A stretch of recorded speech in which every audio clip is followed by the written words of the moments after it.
Il y a 2 ans, on est parti en vacances au mois d'août au Lavandou. Donc sur la plage du Lavandou, des vrais estivants haussiens, avec la crème solaire, la chaise longue. Bref, d'un coup, je vois un pote. Je dis, qu'est-ce que tu fais là? Un pote que je connais depuis 20 ans. Lui, il est moitié breton par sa mère. Là, il me dit, je me balade dans la région, le Lavandou. Parce que je suis en bateau. Ma femme, elle entend bateau, elle devient folle. Elle se lève, bateau, bateau. Je crois que quand elle le voyait, elle le regardait, elle écoutait. Elle avait des étoiles plein les yeux. Je pense qu'elle le voyait comme le capitaine Galonnet avec l'uniforme blanc de la croisière s'amuse. Elle lui dit, moi, mon mari, il me fait faire que du pédalo. Bon, on se demande ce que ça vient faire là, mais on s'en fout. Le problème, il n'est pas là. Quand mon copain, il me dit, j'ai un bateau avec des voiles, un bateau à voile. Il m'a proposé les îles d'Olérin, je crois, les îles de Lérin, je sais plus. Bref, on s'en fout. Demain, on part à 8 h du matin. Je dis, pourquoi 8 h du matin? Parce que c'est les vacances. Il m'a dit, parce qu'à 8 h du matin, il m'a dit, la mer, elle est d'huile. Je dis à ma femme, c'est pas possible. Je dis, même quand on fait un sport de breton, c'est-à-dire le bateau à voile, il faut qu'on soit rattrapé par l'huile. Bon, maintenant, sur la plage, il n'y a pas de ponton.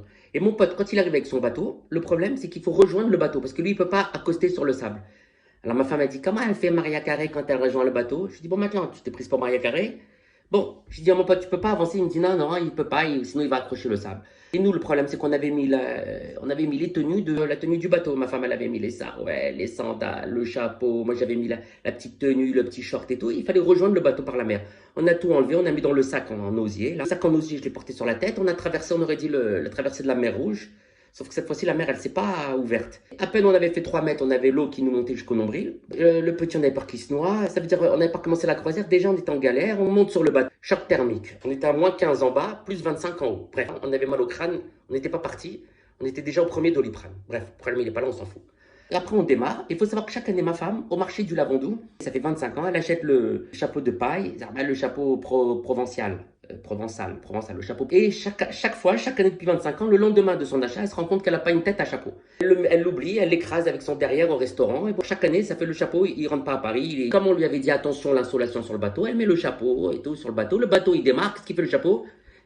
Il vole, il s'en va. Avec le vent, il part. Ma femme, le chapeau, le chapeau. Je dis, bon, maintenant, t'as pas vu, d'habitude, il est écrasé par ton derrière. Là, au moins, celui-là, il va avoir un destin maritime. Là, il va mourir d'une insolation. Je dis, bon, ni une ni deux. Elle avait un t-shirt, elle enlève le t-shirt, elle le met sur la tête. Le maillot qu'elle avait mis, une ficelle. C'est-à-dire, avec une ficelle, ça protégeait les seins, le bas, le truc et tout. C'est-à-dire qu'avec le bateau qui bougeait, tout bougeait.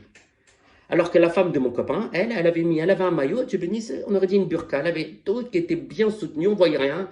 Ensuite, mon copain, il me dit, Olivier, mets-toi à bâbord, parce que c'est la voile, donc il fallait baisser la tête. Il me dit, mettez-vous à bâbord, mettez-vous à tribord, revenez à bâbord, revenez à tribord.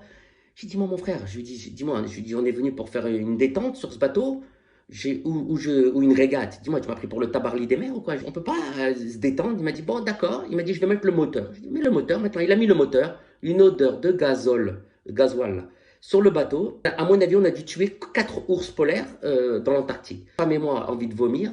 Deuxième Doliprane. Ça veut dire, d'un coup, il dit, couchez-vous. Pourquoi? Parce qu'en face, un yacht, on aurait dit le yacht de Brad Pitt et Kim Kardashian, quand il arrive, tellement le yacht il est haut et imposant, nous avec sur le petit bateau Tchméniek et tout, ça fait une vague, on se couche, notre bateau à nous il monte, ma femme c'est le Titanic, c'est le Titanic, ouais, c'est le Titanic, sauf que ma femme et moi on n'a pas eu le temps d'aller sur le ponton pour chanter du Céline Dion. Ma femme m'a dit redonne-moi un troisième Doliprane, on en arrive aux îles d'Olérin, j'en peux plus, embrasser à terre, ma femme elle a dit je veux rester ici à vie, elle voulait plus revenir sur l'autre. Elle voulait plus revenir au Lavandou, elle voulait rester aux îles de l'Airain. J'ai dit là, il n'y a pas les écoles pour les enfants et tout. Bref, on va finir par rentrer quand même sur Lavandou et à Paris. On sentait qu'on ne pouvait pas faire notre vie aux îles de l'Airain. Bref, maintenant je commence à me détendre, je prends le ballon, je tape dans le ballon avec mon fils. Le ballon il s'en va, je dis à mon fils va chercher le ballon. Mon fils il revient pas. Je commence à m'inquiéter. Au bout de 5 minutes, mon fils il revient, je dis où t'étais? Il me dit papa, et je dis oui, le ballon. Il m'a dit papa, viens, j'arrive. En fait, les îles de l'Airain, je sais pas quoi, c'est une plage de nudistes. Maintenant, il y avait un vieux, il avait les jambes écartées, il se galère, et le ballon, il est arrivé à 5 minutes du sgagou. Mon fils, il savait pas qu'est-ce qu'il fallait faire si le mec, il dormait. Mon fils, il n'a pas osé prendre le ballon. Maintenant, moi, j'arrive doucement. Ça veut dire que je croyais que j'allais me descendre aux îles d'Olérin. Je me retrouve avec un problème de nudiste. Et mon fils et tout, il découvre la nature humaine. Maintenant, je m'approche, le mec, il se réveille. Je dis, monsieur, désolé, je viens prendre le ballon. Il dit, il n'y a pas de problème. Maintenant, le décomplexé, hein. Décomplexé, le sgigou à l'air, les jambes écartées et tout. On se demandait, de nous deux, c'était moi qui étais plus mal à l'aise, alors que lui, il était à poil et que moi, j'avais mis le 3 pièces, le 10 pièces. Bref, mon pote, il dit, dépêchez-vous, dépêchez-vous. On a pris le chemin du retour, il a dit, le vent, il se lève. Sur le chemin du retour, on aurait dit, mais quoi, Titanic? On a failli laisser notre peau. Et 4 Doliprane. Cette croisière sur les îles d'Olérin, j'ai pas compris. Jusqu'à aujourd'hui, j'ai pas compris.